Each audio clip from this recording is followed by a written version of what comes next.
గత బీఆర్ఎస్ ప్రభుత్వం ప్రస్తుత కాంగ్రెస్ ప్రభుత్వంపై విమర్శలు గుప్పించారు బండి సంజయ్. సమస్యలపై పోరాడితే జైలుకు పంపారంటూ గుర్తు చేశారు. అన్ని వర్గాల తరపున పోరాటం చేస్తారంటూ తేల్చి చెప్పారు. కేంద్ర ప్రభుత్వం సాయం చేసేందుకు ముందుకు వచ్చిన గత ప్రభుత్వం పట్టించుకోలేదన్నారు. తనను బద్నాం చేసేందుకు గులాబీ ప్రభుత్వం కుట్రలు చేసిందన్నారు.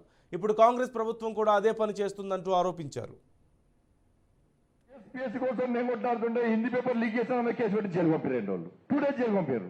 టీచర్స్ కోసం ఎంప్లాయీస్ కోసం 317 జీవో వ్యతిరేకంగా కొట్లాడితే మన 2 days జైలు పంపారు.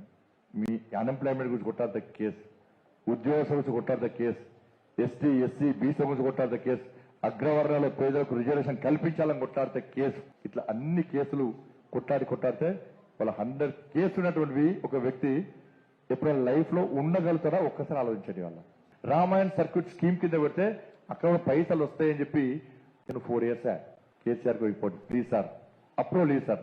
కేంద్రం ఎక్కడ కూడా ఒక్క రూపాయి కూడా డైరెక్ట్ రోడ్ వేయించరాదు, ఒక్క రూపాయి కూడా డైరెక్ట్ కేటాయించరాదు.